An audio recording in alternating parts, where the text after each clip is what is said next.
Boa tarde. Para nós é um prazer muito grande estar aqui hoje no Tribunal Regional Federal da 4ª Região, um tribunal que é referência realmente em todo o país, lá no STJ. É um grande tribunal representativo para nós, lá os recursos que mandam para lá, tanto em qualidade quanto em quantidade, é bem significativo, e por isso não poderia deixar os ministros do STJ incluir o TRF da 4ª Região nessas visitas, divulgando essa sistemática de procedimentos, sistemáticas e procedimentos de gerenciamento de recursos. E a parte que eu vou tratar agora, a gente vai conversar um pouquinho, vai ser bem rápido, sobre o gerenciamento dessa triagem antes da distribuição. Poderia colocar o slide, por gentileza?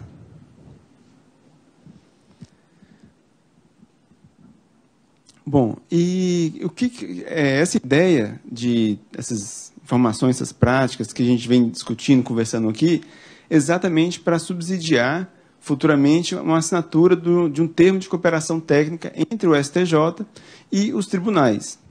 Então, seria um termo, um termo no qual estabeleceria obrigações recíprocas dos tribunais, a fim de estabelecer uma boa ou um bom gerenciamento tanto dos precedentes quanto dessa triagem antes da distribuição. Então, o tema é exatamente esse: triagem parametrizada com geração automática de minutas no STJ.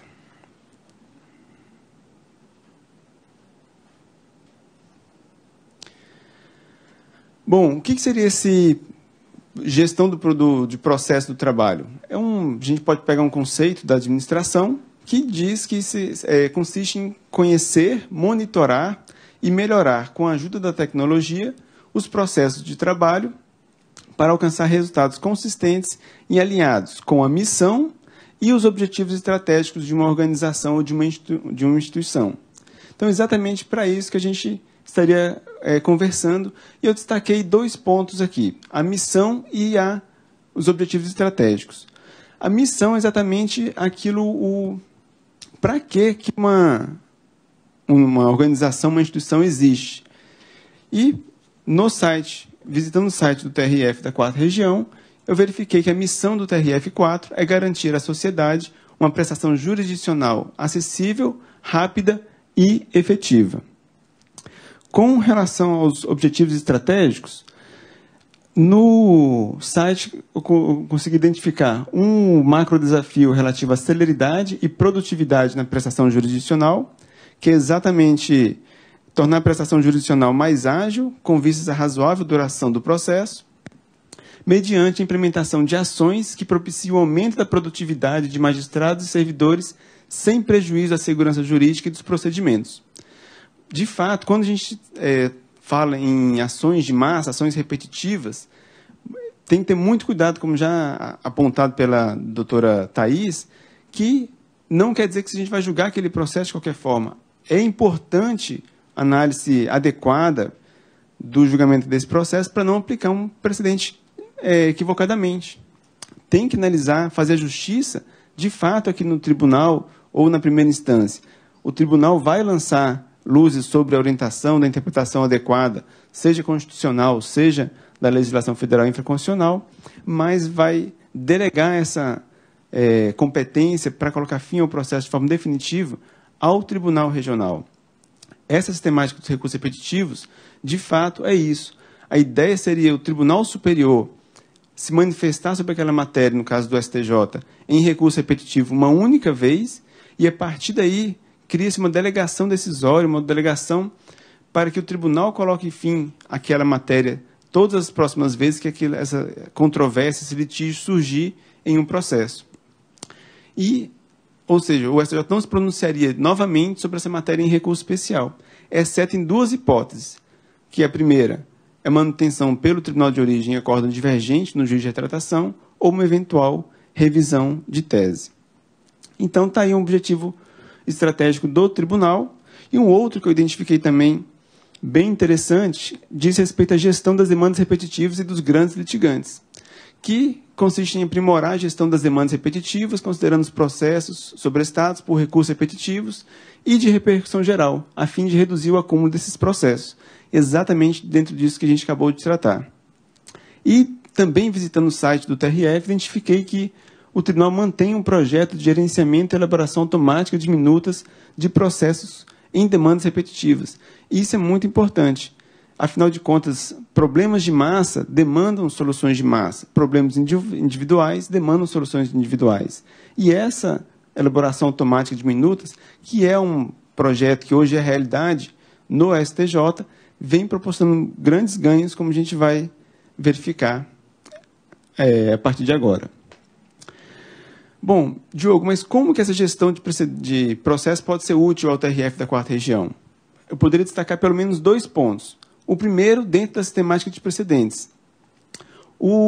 A sistemática dos recursos repetitivos, ela é bem similar da sistemática do Instituto do Incidente de Resolução de Demandas Repetitivas, todavia, pela própria organização do Poder Judiciário brasileiro, que adota implicitamente na Constituição duplo grau de jurisdição, e ao acesso à via extraordinária de forma excepcional, no recurso especial repetitivo, existe 2 hipóteses na qual vai haver um impedimento de subida do recurso especial. Seja disposto lá no 1030, inciso 1, que é a negativa de seguimento do recurso especial, quando o acórdão recorrido está no mesmo sentido do acórdão paradigma, ou seja, mediante o encaminhamento dos autos ao juiz de retratação, se o acórdão recorrido estiver divergente do acórdão paradigma. Estes 2 institutos jurídicos que existem para o recurso repetitivo não existem para o IRDR. Então, como exemplo já mencionado pelo Marcelo, 5.000 ações discutindo uma controvérsia, que foi afetada em IRDR. Julgado o mérito do IRDR, serão, consequentemente, 5.000 sentenças em primeiro grau. Daí, podem surgir 5.000 apelações para o tribunal resolver. E tudo isso seria distribuído. Então, essa gestão de processo pode ser útil nesse ponto para o tribunal. Um outro ponto que pode ser muito útil, essa gestão de processos, é exatamente a análise de processos inadmissíveis. O novo CPC, a ideia dele era acabar com o juízo prévio de admissibilidade dos recursos. E assim o fez em relação a todos os recursos. Posteriormente veio uma alteração legislativa em fevereiro de 2016, à véspera de entrar em vigor o novo CPC, e restabeleceu com relação aos recursos excepcionais, RE e RESP. Mas a apelação, conforme disposto lá no 1010, parágrafo 3º, não possui mais juízo de admissibilidade. E, sem o juízo de admissibilidade, apelações que discutam ou que tenham vícios processuais vão ser encaminhadas diretamente ao Tribunal de Justiça ou ao Tribunal Regional Federal. E, nessa análise, também, mais uma vez, é uma oportunidade de utilização dessa gestão de processos para trabalhar esses processos inadmissíveis, em 2 vertentes. Seja para não conhecer em razão de algum vício processual, seja para fazer ou proceder à regularização de um vício possivelmente sanável, antes da distribuição dos processos aos gabinetes. Bom, voltando ao STJ, aqui tem um quadro, também já foi mencionado pelos ministros, mas eu coloquei em forma de gráfico para facilitar a visualização. O STJ é instalado em 1989 e pode ser visto que é um acréscimo ou uma crescente constante de processos até o ano de 2007. Em 2008, veio a lei que estabeleceu a sistemática dos recursos repetitivos. Então, a partir desse ano de 2007, o número de processos recebidos no STJ continuou aproximadamente na casa aí dos 330 mil, que, tirando os 3 ministros que estão fora da jurisdição, distribuídos pelos 30 demais, comporta cerca de 11 mil processos por ano para cada ministro resolver. E o que esse volume muito grande de processos causa no Poder Judiciário? Primeiro, o atraso na entrega jurisdicional. Se tem um volume muito grande, não é possível ao Poder Judiciário entregar uma prestação ágil. Isso gera maior tempo para a primeira decisão. Aquela resposta que o jurisdicionado anseia quando interpõe seu recurso vai se protelar mais tempo no tempo. O acúmulo de processos. Se o tribunal não consegue julgar todos os processos que ele recebe naquele ano, o ano seguinte, além dos novos processos que ele tem, vai gerar um acúmulo de processos. Isso vai também gerando mais incidentes nos processos que já existem no tribunal, mais pedido de vista, mais incidentes de falecimento de parte, mais habilitação de advogado nos autos, e vai gerar mais tempo que poderia estar sendo gasto na análise de mérito de algum recurso. E essa não é diferente no STJ. E isso vem causando o quê? O distanciamento da missão institucional do STJ, que é exatamente julgar processos que não contribuem para a sua missão de uniformizar a legislação federal infraconstitucional. Quando o STJ recebe um processo que discute, por exemplo, tema qualquer, capitalização de juros, se ele recebe um recurso especial versando essa controvérsia, o litígio das partes é esse. A necessidade de uniformização da legislação federal é nesse aspecto. Todavia, se o recurso especial não é conhecido em razão de algum óbice processual, não há um exercício da missão do STJ. O STJ não vai dizer qual é a correta interpretação da lei naquele caso. Da mesma forma, se chega um recurso no STJ de uma matéria que ele já afetou as temáticas dos recursos repetitivos e já disse qual que é a interpretação correta da lei naquele caso concreto e fixou um tema de repetitivo, se chegar um outro recurso especial no STJ sobre a mesma controvérsia e ele ter que repetir aquilo que ele já disse, esse novo pronunciamento também não está contribuindo para a sua missão. Ele não está uniformizando a interpretação da lei federal nesse segundo julgamento, porque ele já o fez no primeiro julgamento e já definiu qual que é a interpretação correta da legislação naquele caso. Então, esses processos que fogem da missão institucional do STJ acaba ocasionando todas essas consequências maléficas no Poder Judiciário, de aumento de demanda e demora na entrega jurisdicional. Mas como enfrentar esse desafio? Pelo menos como o STJ tem enfrentado esse desafio? Com a otimização dos processos de trabalho, com triagem e direcionamento de fluxo específico e parametrização das análises do processo. Exatamente dentro daquela linha de conhecer e, com a ajuda da tecnologia, melhorar os seus processos de trabalho para uma entrega jurisdicional mais rápida e efetiva. E isso vem sendo feito no STJ, não é de hoje, já há um bom tempo que o STJ vem trabalhando com isso.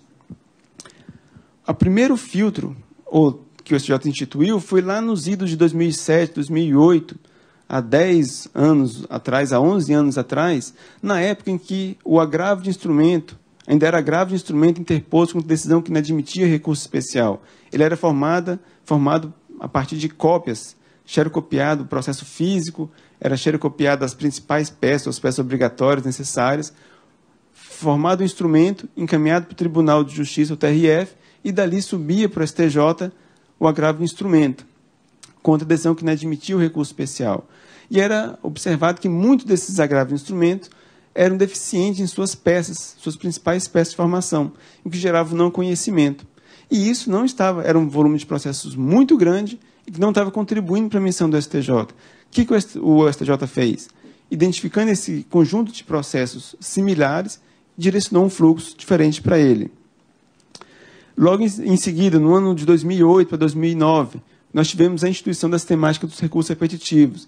E, mais uma vez, o STJ verificou, olha, aqueles processos que já tiveram uma resposta da adequada interpretação da lei federal infraconstitucional, não há necessidade de novo pronunciamento por parte dos ministros que integram as turmas. Portanto, esses processos também foram direcionados para um direcionamento diferenciado. Em 2010, ocorreu um fenômeno bem interessante no STJ, que foi a virtualização ou digitalização dos processos físicos. Então, o ministro César Asfor Rocha decidiu digitalizar todos os processos do STJ. Estamos tendo problema com quantidade de peso nos prédios em razão da quantidade de processos físicos no STJ. Houve, então, uma determinação de digitalização. E, nesse processo de digitalização, depois de escaneada a peça, era feita uma indexação do processo, que é literalmente estabelecer o índice das principais peças, onde estava a petição inicial, a sentença, a procuração, a petição de recurso especial, certidão de intimação das decisões, e etc. E, a partir daí, também foi possível encontrar alguns óbices processuais que eram muito comuns nos recursos especiais, nos agravos em recurso especial, que é para ferir a tempestividade, por exemplo.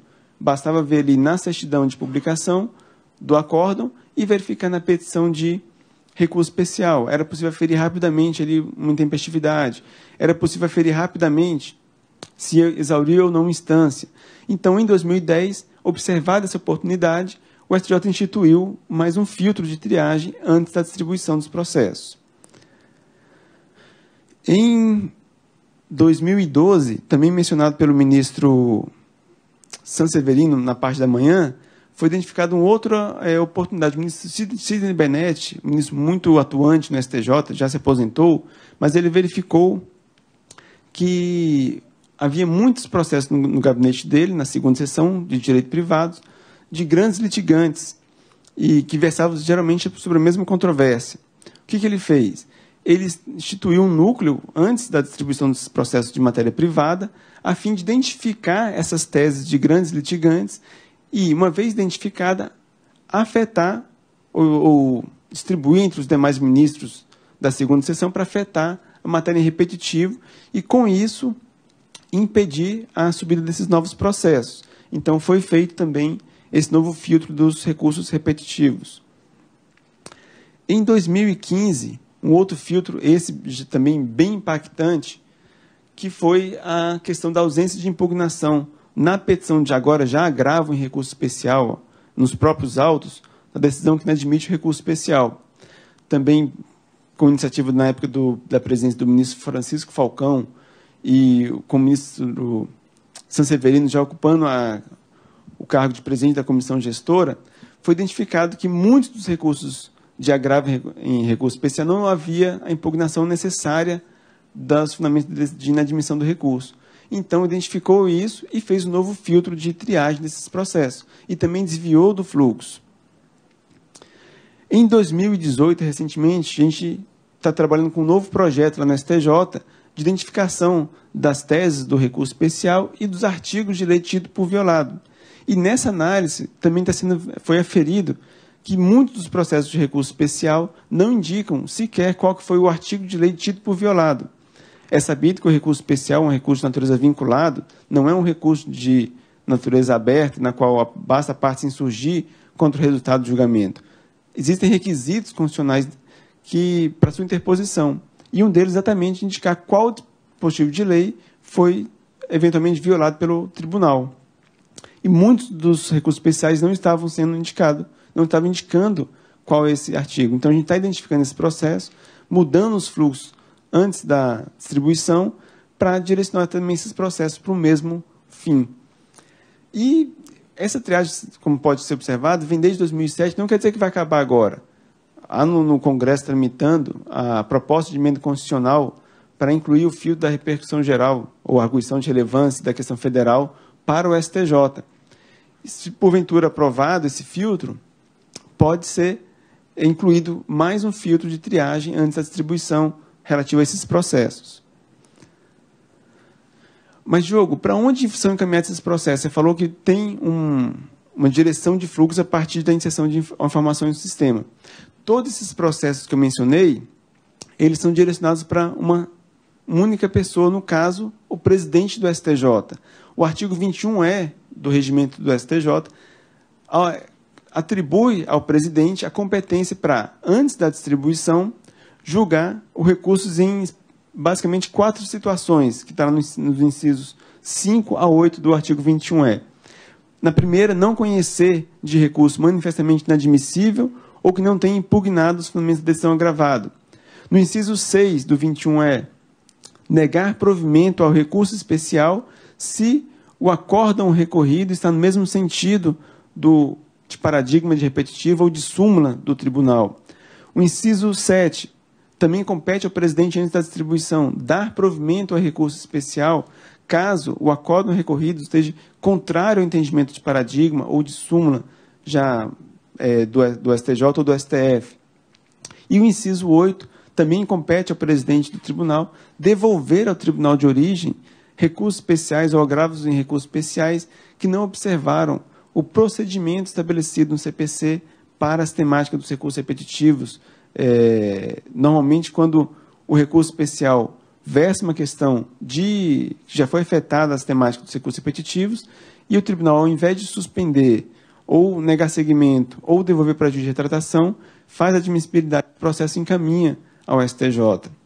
Então, são algumas situações que todos esses processos vão se enquadrar naquela mesma situação de que são processos que não vão contribuir para a missão constitucional do STJ, mas mesmo assim vai movimentar a máquina judiciária, vai gerar volume nos gabinetes dos senhores ministros e, como o dado bem interessante que a ministra Suzete trouxe na parte da manhã, cada processo desse que tramita no STJ corresponde a R$3.000 aproximadamente. Então é um gasto, um desperdício de recursos financeiros muito grande e de movimentação da máquina do judiciário muito grande para deixar esse processo ir para o gabinete e, dado esse volume muito grande de processo no gabinete, esse processo eventualmente vai ficar ali aguardando a vez dele de ser analisado, vai ficar aguardando 3 meses, 5 meses, 8 meses, 1 ano, 1 ano e meio, 3 anos, eventualmente, para chegar e ter uma decisão de não conheço do recurso especial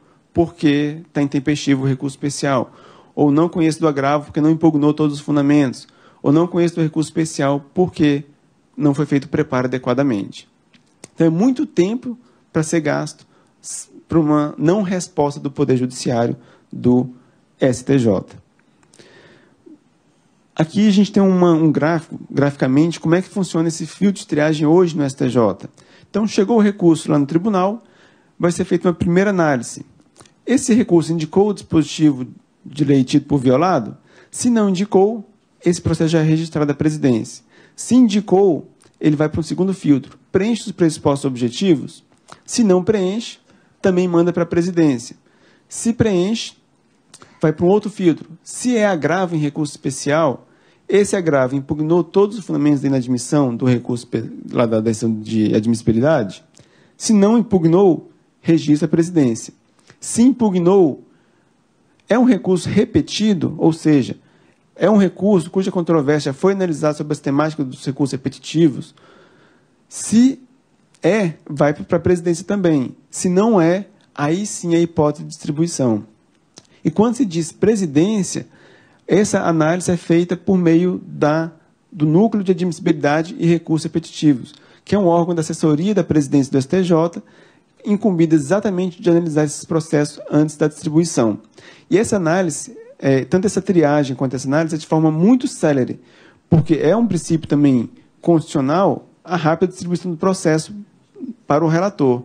Então, toda a análise desses óbices é feita de forma muito rápida, são óbices objetivos, de fácil aferição, tempestividade, exaurimento, falta de representação do subscritor da petição de recurso especial, cabimento do recurso, que pode ser feito de forma muito rápida, sem demandar uma análise muito profunda do recurso especial.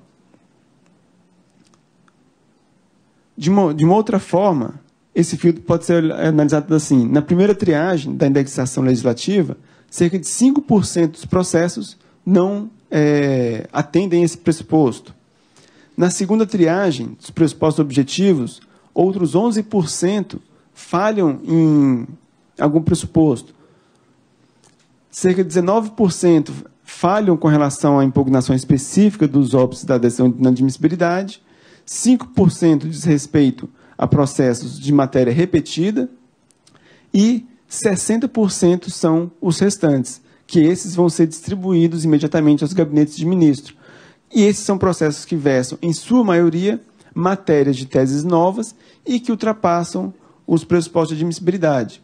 Claro, não quer dizer que um processo que vai ser distribuído, necessariamente ele vai ser conhecido no gabinete pelo ministro, mas a chance dele ser conhecido é bem maior, até porque nessa análise não é analisado, ou não é verificado, por exemplo, falta de pré-questionamento, aplicação da súmula 7, a súmula 283, por ausência de impugnação de fundamento do acórdão recorrido, porque são óbices exatamente que demandam uma análise mais detida do processo, o que não há tempo hábil para fazer antes da distribuição. Então, são só pressupostos realmente de rápida aferição para a distribuição do processo ao gabinete. Bom, só como é que é feita essa triagem? através de uma triagem com parametrização, que é realizada na entrada dos processos, de todos os processos recursais no STJ, que é uma secretaria judiciária responsável por fazer o recebimento dos processos eletrônicos ou físicos do tribunal de origem. É feita ali autuação, classificação, verificação de impedimento e também essa triagem. Realizada por meio de 2 unidades. Primeiro, a Secretaria Judiciária recebeu esse processo, fez a triagem, identificou algum óbice, encaminha ao NARER. E o NARER vai fazer uma validação dessa informação. E as informações lançadas pela Secretaria Judiciária vão ser lançadas no sistema informatizado, desenvolvido especificamente para essa atividade, e vai ficar ali gravado no sistema para possibilitar a utilização posterior. E com essa triagem parametrizada é possível dar um grande ganho de produtividade, que também está nos objetivos estratégicos do Tribunal Regional da 4ª Região. E é um projeto, inclusive, do tribunal, conforme a gente mencionou no início, que é a possibilidade de gerar minutas automaticamente. E é exatamente a razão dessa parametrização de informações lançadas no sistema, é possível sua utilização nas minutas, aproveitando o trabalho anterior para otimização de tempo. Evita retrabalho, evita repetir um trabalho já feito no momento anterior. Proporciona uma maior produtividade do servidor. Também o servidor ele vai poder produzir muito mais processos, muito mais minutas de decisões, analisar muito mais processos, do que utilizando a técnica manual ou individual.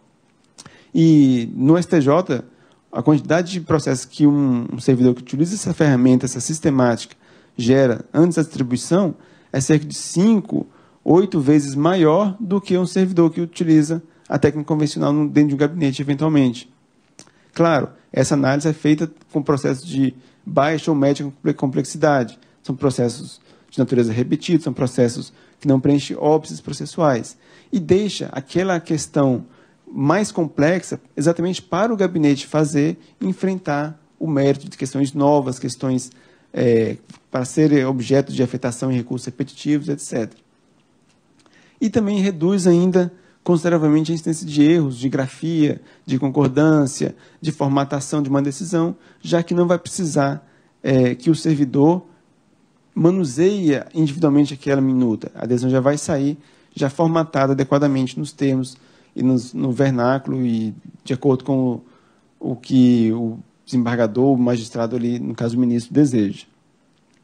E aqui demonstrando como é que a visualização da ferramenta no STJ, por exemplo, na verificação da impugnação específica dos fundamentos na admissão do RESP.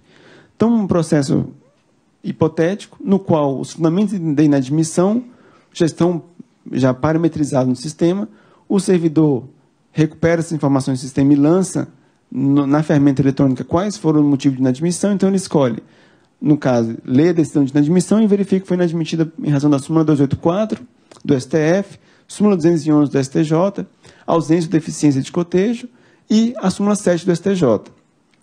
Feita essa documentação, ele passa para uma segunda etapa com base na petição de agravo, que é a valoração.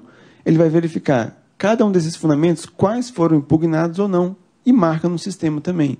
Nosso exemplo hipotético, a súmula 211 e a 7 não foram impugnadas. Se for impugnada, inclusive, ele indica a página do agravo que foi impugnada para possibilitar essa validação na etapa seguinte. A partir dessas informações e da ferramenta eletrônica, o servidor vai preenchendo uma ferramenta, de um processo, de outro processo, e preenche 10, 20, 50, 100 processos em seguida. Depois que ele preencheu esses processos, vem a possibilidade dele gerar as minutas automaticamente a partir desses dados que ele simplesmente marcou no sistema. Então, tem uma minuta com um relatório sucinto. Em seguida, vem ali, mediante análise dos autos, verifica-se que a decisão agravada admitiu recurso especial considerando súmula 284, 211, deficiência do cotejo e súmula 7. Essas informações não foram digitadas ou transcritas pelo servidor, foram recuperadas do sistema automaticamente. Entretanto, a parte agravante deixou de impugnar especificamente súmula 211 e súmula 7, exatamente aqueles dois óbitos indicados como não. Então, nada mais é do que substituir uma variável de acordo com a ferramenta eletrônica que ele já preencheu no momento anterior. E nisso ele gera 20, 50, 100 decisões personalizadas para cada processo de uma só vez. Não é aquela decisão genérica que impede que a parte possa recorrer, que simplesmente diz, olha, no caso, não impugnou todos os fundamentos da decisão agravada, portanto, não conheço do agravo. Não é uma decisão assim. Na decisão é indicado, para aquele caso, no seu processo, o seu recurso especial foi inadmitido por isso, isso e isso. Mas você não impugnou isso e isso. Então, abre a possibilidade da ampla defesa, do contraditório, da parte se insurgir contra essa decisão adequadamente. E depois tem a parte da fundamentação, complementação de julgamento e o dispositivo antexposto com base no artigo 21E, inciso 5 do Regimento Interno, não conheço do agravo em recurso especial. Então, essa é a utilização da ferramenta para essa análise da admissibilidade por cotejo. Essa aqui já é a utilização da mesma ferramenta eletrônica para uma outra situação, dos pressupostos objetivos. Aqui já é um pouco diferente a forma como trabalhada. Já vem elencado na ferramenta quais são os óbitos que ele vai analisar. Então, tem ali, primeira pergunta, seriam quais são os pressupostos que vão analisar? O preparo, a tempestividade do agravo, do ARESP, o exaurimento, se a representação está ou não regular, e tem mais um que não coube na imagem ali, o cabimento do recurso. Então, no preparo, se ele verificou ali, abriu o processo, aquele recurso especial foi devidamente preparado? Se foi, ele vai indicar a página. Se não foi, ele marca não e diz o porquê que ele não foi adequadamente preparado. Não foi preparado porque não juntou as guias, ou porque o código de pagamento da guia está diferente do código de pagamento do comprovante de pagamento, ou porque ele juntou só a guia, não juntou o comprovante de pagamento, ou ele juntou só o agendamento de pagamento, não juntou o efetivo comprovante de pagamento. Então, todas essas situações individualizadas são lançadas no campo adequado. No nosso caso, nosso processo hipotético, quando ele analisou a tempestividade do ARESP, por exemplo, ele indicou que a decisão agravada, ali está pequeno,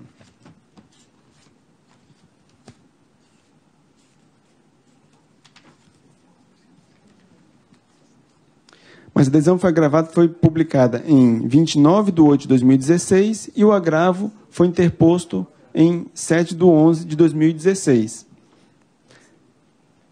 Essas informações são lançadas ali no sistema. Então, quando o servidor indica quando que foi publicada a decisão, quando a parte foi intimada, automaticamente o sistema já sabe. Nosso caso ali, de 29/8/2016. Eu já sei que foi um processo, então, na vigência do novo CPC. Se é novo CPC, o sistema também já sabe daquele processo, que já foi classificado. É um processo civil ou criminal. Se é civil, eu sei que vai ser o prazo do agravo é de 15 dias úteis. Então, o agravo já vai me dar, ali na resposta, qual que é o prazo final. No caso, o prazo final seria dia 7/11/2016. Todavia, seria dia, está muito pequenininho, 20/9/2016. Mas o protocolo do recurso foi feito dia 7/11/2016, depois do prazo. Em razão disso, vai abrir uma outra caixa para eu justificar. Por que, então, que o recurso foi protocolado depois do prazo?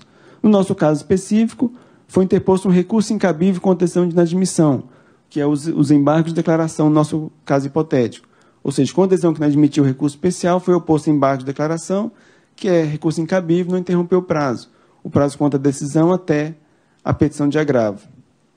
E, além disso, também o recurso especial não exauriu instância, ele marcou como não e indicou lá o exaurimento de instância, também um fundamento específico. Se o processo, ainda falando sobre tempestividade, fosse um processo do código antigo, automaticamente o sistema ia entender, a data de intimação foi antes do dia 17 de março de 2016. Então, é código antigo, ele vai contar os prazos do código antigo em dias corridos. E já vai identificar, se o último dia do prazo caiu um dia não útil, ele prorroga para o primeiro dia útil subsequente. Se é do novo CPC, mas o processo tem natureza criminal, ele já vai contar em dias corridos também. Então, toda essa inteligência do sistema já está embutida e ele faz de forma automática. E, a partir daí, é possível também gerar uma minuta de decisão automática daquele processo. E, da mesma forma, vou preencher várias ferramentas eletrônicas e, depois disso, as minutas são geradas automaticamente. E, nesse caso, tem o relatório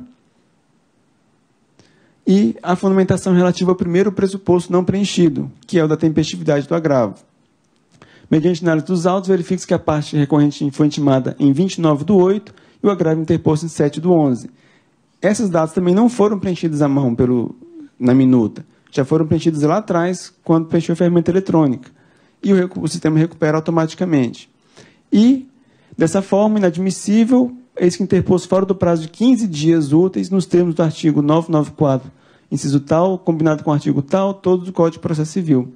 Como ele leu no sistema que era um processo do novo CPC, ele trouxe os artigos do novo CPC.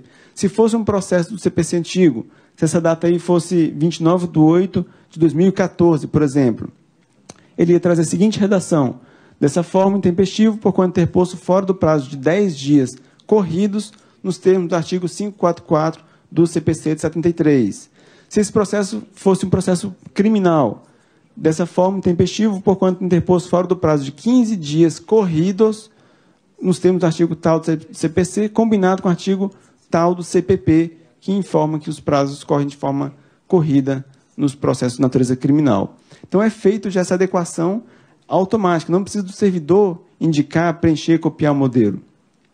E lembra que a gente falou que foi indicado que estava intempestivo também porque foi interposto um recurso incabível? Então, logo em seguida, tem essa informação. Segundo a orientação jurisprudencial, a interposição de recurso incabível não interrompe o prazo recursal. Na espécie, foram postos embargos de declaração, contenção que inadmitiu o recurso especial, que é um recurso incabível. E já tem toda a explicação. Então, mais uma vez, é uma decisão sucinta, mas que ali estão presentes todos os elementos necessários para a parte inconformada poder interpor seu recurso adequado, impugnando a decisão. Não uma decisão simplesmente falando, olha, o agravo é intempestivo, ponto, dele não conheço, ponto. Não é isso, é uma decisão fundamentada, indica quando foi intimado, indica quando foi protocolada a petição, para poder exatamente o advogado ou a parte exercer seu direito de defesa. Todavia, não era um único óbice processual. Tinha um outro lá também que falava que o recurso especial não tinha exaurido instância. Então, a decisão continua. Ademais, verifica-se que o recurso foi interposto contra a decisão monocrática do Tribunal ACO.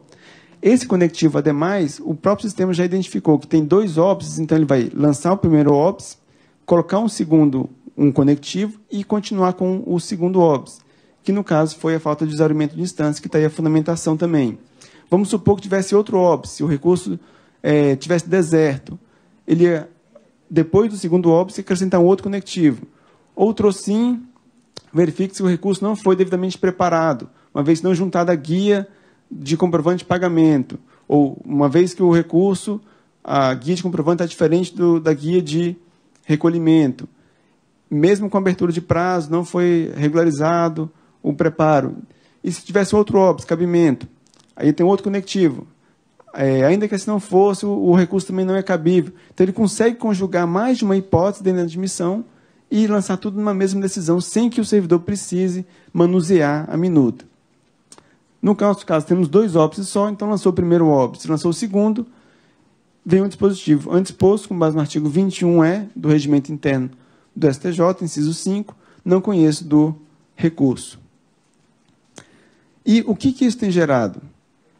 Fortalecimento da missão institucional do STJ, os gabinetes de ministros passaram a julgar processos com maior probabilidade de análise de mérito, ou seja, aqueles que contribuem efetivamente para a missão do STJ, aumenta a produtividade individual, redução do tempo de primeira decisão. Se um processo que ficava parado no gabinete, muitas vezes 2, 3 anos, hoje, com essa sistemática, lá no NARÉ, o processo para a primeira decisão não demora mais que 2 semanas, 3 semanas, já tem uma decisão nesse processo, antes da distribuição, e essa decisão dada pela presidente ela é impugnável por meio de embargo de declaração, que a própria presidente analisa, ou agravo interno, ou agravo regimental, que, nesse caso, se não for o caso, hipótese de reconsideração por parte da presidente, é distribuído para o juízo natural, que seria a turma.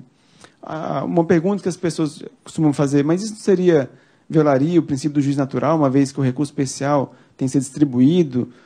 Bom, essa atividade já vem sendo feita pelo STF há muito mais de década, pelo STJ há mais de década, e nunca os ministros rechaçaram essa atividade. E outra coisa, a definição das competências internas é dada pelo próprio tribunal. O tribunal que define se vai ter sessão de direito privado, sessão de direito público, quantos integrantes vai ter cada sessão. Então, essa organização da triagem, quem vai julgar o quê, o tribunal tem competência para fazer essa regulamentação e essa definição. E a proposta seria exatamente, desse acordo de cooperação, uma sugestão similar, ou medidas correlatas, como disse o Marcelo mais cedo, do Tribunal Regional Federal, adotar também para fins de agilização dos processos, análise desses processos, que tem situações comuns, como foi dado o exemplo daquele IRDR que foi suspenso na origem, 5.000 processos, chegaram 5.000 apelações, vão ser todas distribuídas de forma sem controle para os gabinetes de ministros. Por que não centralizar numa única pessoa, numa única autoridade, num único desembargador e analisar todos aqueles processos de forma mais célere e de forma mais adequada? Verificando, foi aplicado corretamente o precedente? Se foi, já nega segmento da apelação. Se não, já adequa ou distribui para julgamento no colegiado adequado. E redução considerável dos processos pendentes no STJ desde sua instalação. Sobre esse ponto, também tem um gráfico. A gente viu há pouco aquele gráfico que mostrava quantos processos o STJ recebia por ano, desde a instalação. Esse gráfico é o gráfico dos processos pendentes de primeira decisão acumulados no decorrer do tempo no STJ. Então, o que seria esse processo pendente acumulado? Aqueles processos que o STJ recebeu de um ano e não conseguiu julgar naquele ano e ficou para o próximo. Se no ano ele recebe 10 e julga 8, ficou 2 para o próximo ano. Se no ano seguinte ele consegue julgar 10 processos, mas recebeu 15, ele vai ter 2 do ano anterior e mais 5 desse ano. Então, o pendente acumulado dele já é de 7. E assim sucessivamente. Historicamente, o STJ não consegue julgar seus processos de forma célere, ou todos que ele recebe. Apesar dos avanços da tecnologia, de computação, de computador para digitar processo, a virtualização dos processos eletrônicos no STJ em 2010, está noticiado aí também recentemente a inteligência artificial para ajudar no trâmite, mas mesmo assim a demanda de processos aos ministros aumenta ano após ano. Só que mesmo o STJ recebendo mais processos, ou recebendo a mesma quantidade de processos, o ministro Severino demonstrou mais cedo que os gabinetes de ministros estão recebendo menos processos ano após ano. Se em 2012, cada gabinete da segunda sessão, que é a sessão que ele integra de direito privado, recebia 13.000, quase 14.000 processos em um ano, o último ano inteiro, em 2017, recebeu 7.000 e pouco, quase metade de redução. Mas onde está essa diferença, Diogo? Se em 2012 para 2018, 2017, a quantidade de processos que chegou ao STJ é mais ou menos a mesma, como é que o gabinete está recebendo menos processos? Exatamente em razão dessa triagem parametrizada antes da distribuição, essa centralização decisória, que os processos não vão mais direto do gabinete, vão para a presidência, vão para o NARÉ, onde é feita essa análise dos processos, e os processos que não contribuem para a missão do STJ são ali analisados e, desde já, inadmitidos. E os processos com pressupostos objetivos, com falha de pressuposto, se a falha for um pressuposto sanável, essa é intimada a parte para regularizar no próprio STJ. Então, na própria NARÉ, a presidência intima a parte regulariza. Se está tudo ok, aí sim distribui o processo para o gabinete. Mas se a parte não regularizou ou é um vício insanável, já tem uma decisão terminativa por parte da presidência. Diogo, só queria te alertar do teu horário de voo, porque são 5h15, quase. A vontade de ficar é muito grande, mas eu vou me apressar, doutor. Vocês estamos caminhando para o final. Obrigado. E o resultado mais expressivo, em 2016, o STJ, com esse projeto de triagem parametrizada e geração automática de minutos, foi o vencedor do Prêmio Inovar na categoria Tribunal.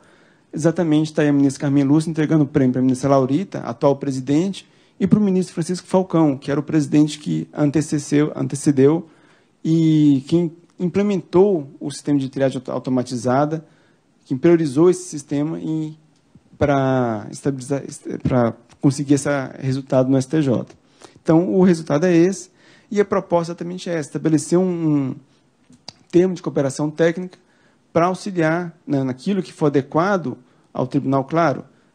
Aqui não tem hipótese de fazer inadmissão por falta de impugnação específica da decisão de inadmissão do recurso especial, mas pode ser analisado para ser na vista da apelação, pode ser utilizado para resolver questão afetada em RDR de forma mais rápida, mais célere, sem deixar que esse processo chegue de cara ou de imediato aos gabinetes dos desembargadores. Bom, então, finalizando, muito obrigado pela oportunidade, a gente fica à disposição, nosso tempo está realmente curto, a gente tem um voo daqui a pouco, não sei se dá tempo, inclusive, de perguntas, mas se não for possível fazer pergunta hoje, presencialmente, fica o e-mail para enviar as perguntas, pode ser remetido posteriormente, o Marcelo também, sem dúvida, ele está à disposição para responder qualquer pergunta, entrar em contato. Como a doutora Thais enfatizou mais cedo, o STJ está de portas abertas para poder auxiliar o TRF e trabalhar como um poder judiciário uno mesmo, um colaborando com o outro. No mais, muito obrigado a todos, boa tarde e obrigado pela atenção.